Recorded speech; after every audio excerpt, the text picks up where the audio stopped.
This man is definitively the most iconic superhero shown on screen to date aside from Robert Downey Jr.'s Iron Man. I mean, on the silver screen we have seen 5 Batman, 3 Spider-Men, 2 Human Torches, but always 1 Wolverine. So with Hugh Jackman's last portrayal for the Wolverine drawing closer and closer, I thought it'd be cool to list some things about the character that were scrapped during the process of comic to film adaptation. So let me break this whole concept down for you in this intro. Cue the intro. I take a superhero character from any movie and then go through much of their original source material and give you information on what the people behind the movies decide to leave out of the films. I'll weigh out the accuracies and inaccuracies, and at the end of the process, the selected character will then be judged by a comic book accuracy-o-meter. The ranking system contains 5 categories: unrecognizable, inaccurate, close enough, accurate, and right off the comic. We always start each character with a ranking of right off the comic, but the inaccuracies and accuracies may or may not change the outcome. This is not to say that the actor portraying the character or the interpretation of the character itself is bad. To emphasize that one more time, this is not to bash an actor's character or say said character sucks. This is purely just meant for entertainment and not intended to hate on a certain actor or film. If I conclude that someone is inaccurate, that in no way means that the character or movie they're in sucks. Besides, some things just don't transfer well onto the big screen. Some things are just meant to stay in the comics as they would take away from the movie rather than contribute. Okay, on with the show.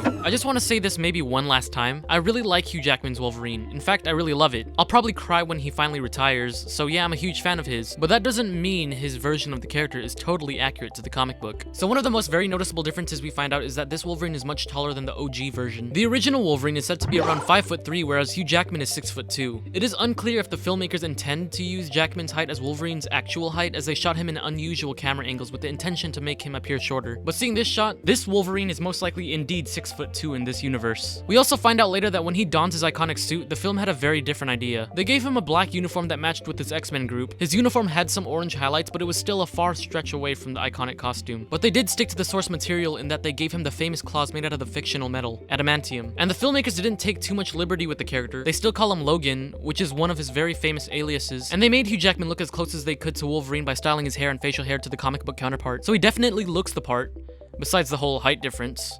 But what about his origin? Well, in the comics, Logan was born in the late 1880s, but in X-Men Origins Wolverine, we see he and his brother, or half-brother, I guess, Sabretooth, which by the way was another liberty taken by Fox, as the two were more rivals and less, well, brothers, fighting side by side in the Civil War. And no, not the biggest blockbuster of all of 2016, but the American Civil War. And the beginning of the film where James Howlett witnesses his father's murder supposedly takes place in the 1840s. So he was most likely born between the 1830s and 40s as opposed to the original 1880s date of birth. And he isn't as savage as his comic book counterpart. I mean, we have yet to see him go full berserker barrage. That's probably only a matter of time though with the new rated R Wolverine movie coming out. In Days of Future Past, he plays a more wiser role than he usually did as he informs everyone else about the future. In the original source material, Kitty Pryde was the one who traveled back in time. But since Wolverine was the most well-known X-Men, they gave that role to Logan and just gave Kitty Pryde the honors of sending him back in time. However, that film basically rewrote the whole timeline, so we really don't know what remains intact and what doesn't. But nonetheless, Hugh Jackman's Wolverine is still Wolverine. I mean, sure, the filmmakers shook a few things up here and there, but they really never changed the essence of the character. So they changed the date of birth or his outfit.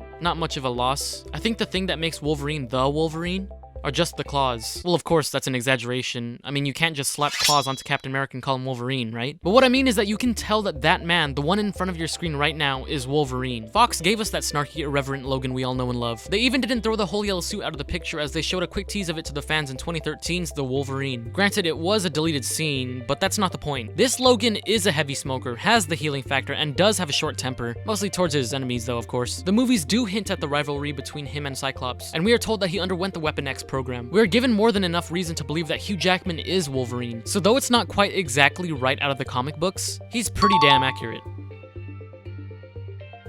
So I'm thinking of making this a series. I'd really love to hear from you guys. What do you all think? Who do you think should be next? Jennifer Lawrence Mystique? Chris Evans Captain America? Scarlett Johansson's Black Widow? Evan Peters Quicksilver? The other Quicksilver? Anyone really. Or let this series die, I don't know. Just trying something new. Anyways, thank you all for watching. You guys are the best. If you like this video, then please show your support by hitting that like and subscribe button. Also, consider following me on Facebook, Instagram, and Twitter. And for more of my content, just click right here.